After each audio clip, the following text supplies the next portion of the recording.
By show of hands, how many of you know one other podcaster in your hometown? By show of hands. All right, I like that. Keep your hand up if you know 10 other podcasters in your hometown.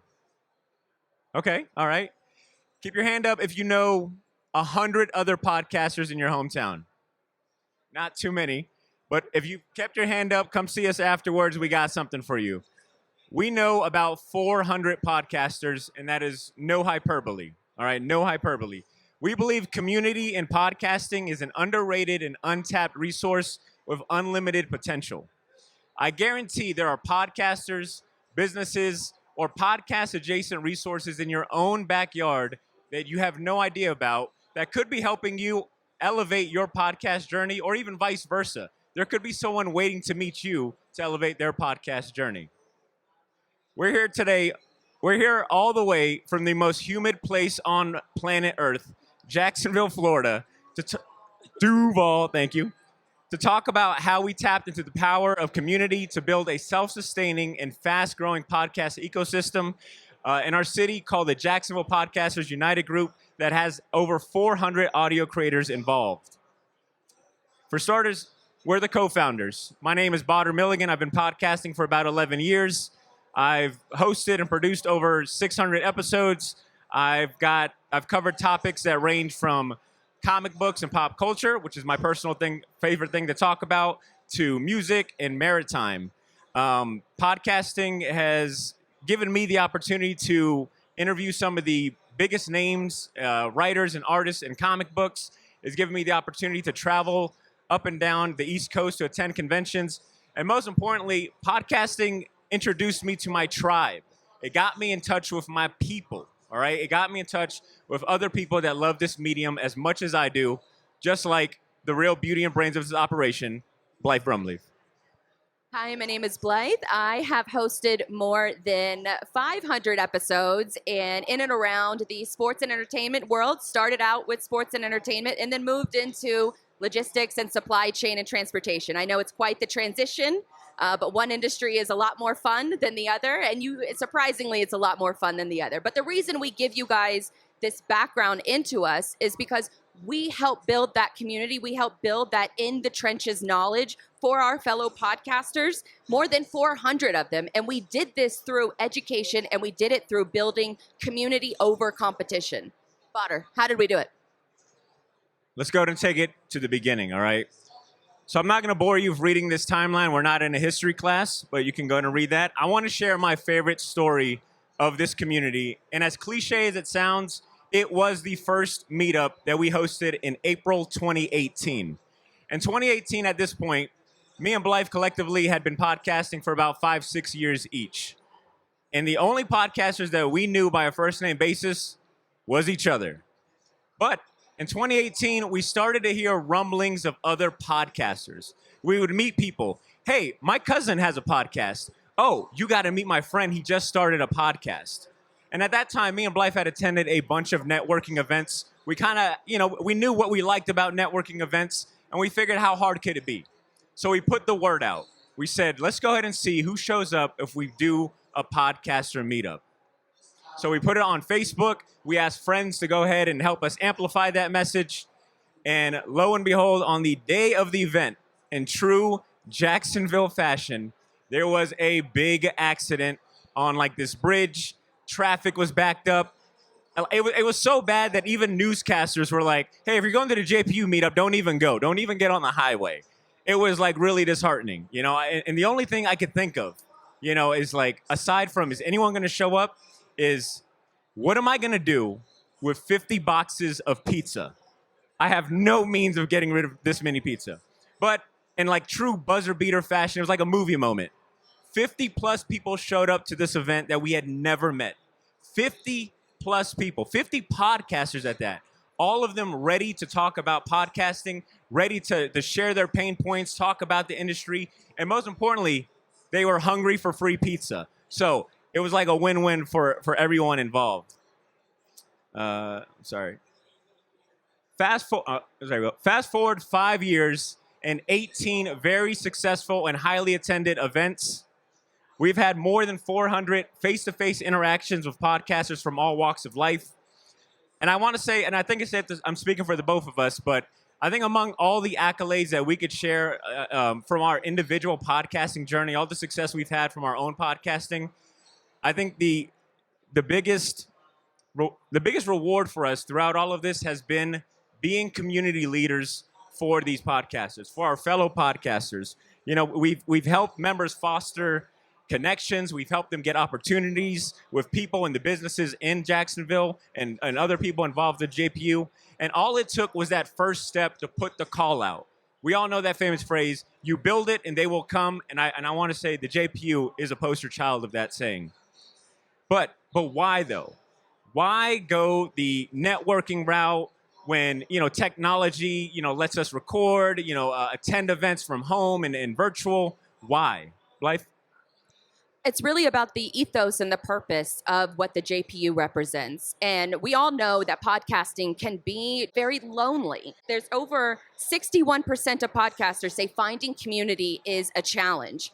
And so when we think about the collaboration and the resources and the impact, that's exactly what we wanted to create and replicate for the members of the JPU. So we pull our knowledge together to help those podcasters get through those early hurdles that we suffered ourselves, that other podcasters are suffering themselves. And we pulled together that knowledge in order to help that community feel less lonely and upskill faster.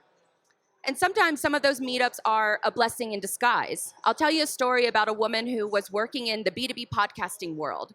She loved her job, and unexpectedly, she was laid off from that job. She was helping other shows or helping other companies create their own shows. But when she was laid off, we serendipitously had an event for JPU that night. She was pretty pissed off that she lost her job, but she showed up to the event and was able to meet other people, collaborate with those people, and find new opportunities in order to continue to build on that skill set, which was kind of taken away from her from another company, but now she's building up that skill set and helping other creators do the same thing. She showed up to the event, she got the knowledge, she made the relationships, and she made those connections. Because at the JPU, we're not just hosting meetups. We're hosting opportunities to be each other's flashlight in the dark. And for that particular story, that's not the only story of success for these members that come to our free events. It's really about the rest of the people that make up the community. Badr, tell us a little bit about that. First thing I want to say about our community, and really about this presentation, is that all of these photos, these are not stock photos that we got somewhere. These are real photos from our events of real people, real podcasters in our city. And I know what you're thinking when you hear the name Jax Podcasters United. Yes, Jacksonville is home to the best football team in the NFL. But thank you. But we're not all Jag podcasters. The reality is that our community is extremely diverse, and accessibility plays a big role in that. For starters, background. There is not one majority demographic that makes up our community. We've got members that represent all nationalities, racial backgrounds. We have members from all walks of life and professions present in the group. Skill levels as well. We've got professional podcasters that do this full time. We've got retired professional broadcasters that have been on the radio for 20 years. And then on the flip side, we've got newbies and aspiring podcasters that, quite frankly, some of them have never touched a microphone. They have no idea what they're doing, but they know they can show up to our event and come out with something, whether that be technical know-how or inspiration to start a podcast. In addition to that, diversity theme, show topics. It also plays into the different topics and shows that are represented in our group. We've got representation from all different types of industries and categories, from sports to medicine, to science, to technology, to even trivia. We actually have one of the biggest and most successful trivia podcasts based out of Jacksonville. His name's Jonathan Oakes. He's actually here. They wrote a whole article about him in the Jacksonville Business Journal, just to give you an idea of the range of skill levels and podcasters in our community. See, next slide, sorry. Now, obviously, with that diversity, in that sense of a diversity theme, it also is applicable to success and ROI. Because when you have this much range and this much skill level and and podcasters, no two goals or success stories are the same. No two podcasters, in our experience, share the same goals. Everyone's got a different target, a different ROI, and a sense of accomplishment. Blythe, if you want to talk more about ROIs for podcasting? The famous question that I think every podcaster gets asked is ROI. And the reality is that ROI is different for everyone. Even my own personal experience, my ROI for podcasting today is incredibly different than it was 10 years ago. And so being able to share our personal experience from being in the trenches, which really helps that JPU range of the people who have never created a podcast to get to that finish line a lot faster. Now, outside of connecting with other podcasters, we also help facilitate those different opportunities for them. Now, I can speak for myself from hosting my own shows that we didn't really know that one of the largest hosting platforms in the world is actually located in our own backyard. I think a lot of us, our podcasters, were hosting with Buzzsprout, which is here today. And we were hosting with them before we even knew that they were located in our backyard. So being able to find those different opportunities, how many of us would have been able to realize that had we not started up these different meetups and brought these podcasters together? But there's also the benefit from podcasters meeting other local businesses and local vendors. We're able to facilitate those different conversations, those different opportunities for different podcasters to come onto the scene and be able to take up those different ROI opportunities and what that looks like for them. So from the local gig economy, we can connect editors and producers all together in order to help those podcasters get to that next level faster. But then there's also the value props created when we enhance the digital experience in addition to the in-person experience. And I'm going to give you a few examples because we've had a handful of companies reach out just in recent months and over the course of years that we've been running this in order to seek podcasters to handle their live events, to MC their live events, and we're able to play that facilitator role for them. So a few examples of that. A local ballet theater who needed help finding a podcaster to help with an interview series that they were going to be hosting at different restaurants and bringing in different artists in order to facilitate those interviews. They needed a podcaster for that. The next one is we had a photographer. All of these beautiful images that you see in our presentation, photographers are showing up to our events, hearing the knowledge that's being dropped, and then deciding to start up their own show. Starting up their own show has led to further connections, and it leads to also with him developing a client base that he probably would have never developed before without starting up his own show. Then I'm going to give you the example of another woman who had been a podcaster for years. And then she started coming to the meetups and she started meeting other people that needed help with their own shows. So then she started moving into more of a producer and an editor role. So now she has multiple revenue streams that have nothing to do with being an on-air talent host. And then finally, there's another one with my personal experience of I podcast from my home studio. On one side of the home studio, it looks beautiful. On the other side, it's a hot mess. I don't have the capacity of hosting guests in my home studio that also doubles as a spare room. So what I needed to do was find a local studio in order to host that VIP guest. And being able to go to that local company, host that VIP guest, I was able to develop content that I could then use for my channels. And that to this day remains one of my highest viewed interviews, one of my highest downloaded shows. And the connections that I got from the impression made on that VIP guest has now led to several other opportunities down the line. And so being able to have access to all of those different resources are right in your own community backyard. And that's what we've been able to facilitate, not just for podcasters, but also for local businesses. Because the reason that we are highlighting these stories is because we're not just making introductions, we are building relationships at scale. And that's exactly where both of us have benefited professionally and personally. And, we're all here at Podcast Movement. We know that the value of those in-person creation or those in-person relationships that we're facilitating here. But also we all know what happened over the last couple of years or the last few years where in-person events were largely shut down. And we realized the value of what happens at an in-person event, but also what happens and what you can facilitate with a digital handshake, with the digital meetups. So we started introducing virtual meetups for the podcasters so we could get together more regularly when those in-person events weren't available. Now, Badr, how did we approach that for podcasters in North Florida? All right, so this one's for my tech nerds. All right, we ended up building the. I swear, our slides did not look like this when we presented them, but we ended up creating the online home for podcasters in North Florida via a website, a dedicated website, as well as a directory of those podcast shows that lives on said website.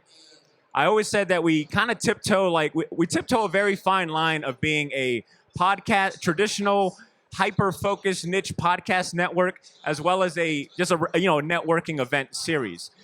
But what we realize is there's benefits to both of those things, and obviously there's obstacles to both those things.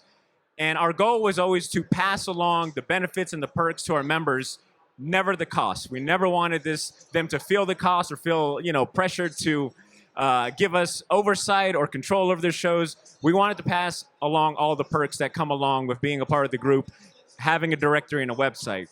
And there's 3 primary perks that comes to our directory. And you'll see more of the directory here in a second. But the 3 main perks that drive our members to join the directory is, for starters, promotion. It's promotion. It's another channel of distribution for most of them. The directory acts just like any other podcast app or directory. You can add your show to the directory. It'll be there to be played by listeners. The other perk is discoverability and affiliation. Like I said, we're kind of a pseudo podcast network, but not really. But our members do get to enjoy the perks of that affiliation that comes with being with a larger group. There's strength in numbers, and we firmly believe that. Last but not least is, and a major, I think, perk for all of our members is the downloads that come from our website or the directory count towards those podcasters' stats. And for a lot of our podcasters, actually I got a stat here, over 75% of our members that submitted their show to the directory, which is free, hopefully I stated that, have reported an increase in downloads by being added to that directory. And for a lot of them, web browsers is what it shows up as. It's now like a top 3, top 5 a directory or place where their downloads come from. So we're helping podcasters get their show out there, get those listens, get in the ears of potential listeners. I'm going to pass it to Blythe to talk a little bit more about the technical aspects of the website and directory, but yeah. So you can kind of see on the left-hand side of the screen, you can see that that's basically the feed of all of the podcasters. Whenever they upload a new episode, it immediately feeds right into the website. They have their own landing page where all of their episodes are stored. They have a contact us. You can see an example on the right-hand side of the screen where that's a new episode that was uploaded to their podcast host that was then embedded in, or not embedded, but added to the website. So any plays on that specific post counts towards that person's downloads in their show. I'm one of those people that has the top 2, or my top 2 sources for my podcast now. The second one is the web browser. And if you think about it from a clientele point of view, the clientele point of view of my audience is a logistics-based audience. So they're at their desktop more often than not. So some of these different hosts and some of these different shows will see that increase in downloads specifically from a website browser. Now, if you look at the bottom, you'll see the little bio. That bio is their show bio. That contact us leads to an entire feed of all of their latest episodes. And then on that page is a way for any kind of advertiser to be able to sort through, or partner, to be able to sort through, find a topic, find a podcaster that they're specifically looking for, and then they can contact that show directly. We're just the digital media or middleman, I would say, as far as the internet and the directory listings. And so it's really, the best part about it is that it's all automated. As soon as someone sends us their RSS feed, their episodes are automatically imported. There's really no troubleshooting. It's very little maintenance as far as the website is concerned. And really the best part about all of this is not just being automated, is that everything we've been talking about here is you can repeat this and you can replicate this in your own city. And that's the power of community, is bringing together all of these different resources that you never knew existed, and it's all right in your own backyard. And so now, Badr, the JPU isn't just podcaster to podcaster. It's creator to brand and vice versa. Yes, indeed. So we've shared actually, I feel like we shared a lot of stories about our members, and we've got a few testimonials. We won't stick too long, but just quickly running through this. This is Al Pete. He runs his own network, and ever since attending the events and joining the group, he's been in touch with valuable resources. He's actually built out his network of podcasters by meeting other like-minded podcasters that fit his network. He's found his tribe as well. Sarah is the story that Blythe was telling you about. She went full-time with podcasting, went from editor to host to producer. This is Phil and Eric, who are honestly probably among my favorite two members in the group. They run a pop culture podcast, and through the connections and relationships that we have with local businesses, they now get booked to do professional panels and moderating and hosting at some of the local comic book and pop culture events that come through town. So that was a perk for them, is seeking out new opportunities. And once we realized what their goal was, we were on the lookout to see how we could help. And the common theme that you'll see here is that sense of community and collaboration over competition. That shared resources that everyone can get a hold of, and that's our core ethos, is that community and collaboration over competition. And despite all the great things that we've accomplished so far, there's still a lot more work for us to do. We want to continue building on this foundation, which we feel is a very strong foundation. Like I said, 400 plus audio creators, a strong directory and a digital footprint as well. We're looking to not only, build the community, but also empower the members as well as the businesses that we work with in our own backyard, in our community, to elevate, them as well as their podcasting journey as we move into the next phase of the JPU, which we're calling JPU 2.0. And really what JPU 2.0, as we kind of like to coin it now, is taking the meetups to the next level. It's one thing to continue to host at local businesses, which is what we really pride ourselves in, is by locals for locals. And so when we focus on those different local opportunities, is how do we take that up? How do we kick it up a notch? How do we take those questions that we are regularly asked at every single event, not just us, but other experienced podcasters? How do we kick it up a notch? And so that's through premium education. So that what JPU 2.0 looks like is premium education mixed with our freemium events that occur on a quarterly basis. And then because of the digital directory that we have and the internal research that we can do conducting with our internal podcasters, we're able to build up a research and an intent profile on each one of these podcasters and the main goals and the questions that they're trying to get answered and the goals that they're trying to reach. And so the best news, like I said just a minute ago, that this process, this entire system, can be repeated in any other city. We didn't know about all of these different connections within our own city until we started these meetups. And so ask yourself, what kind of opportunities are you missing out on, or your community is missing out on, by simply just not meeting? You could just have a meetup together and be able to pull those resources together and build on that as you grow. Well said. If you want to talk to us more about, replicating this in your city, or have any questions about this, you can get in touch with us via here. We can also send you a copy of the presentation deck that is actually well formatted, I promise, minus the typos. But yeah, we hopefully, we inspire you guys to seek and look into tapping to that power of community in your own backyard and building, a strong ecosystem for podcasters. We actually have 6 minutes. Yeah. Does anyone have any questions? I guess we'd open up for Q&A.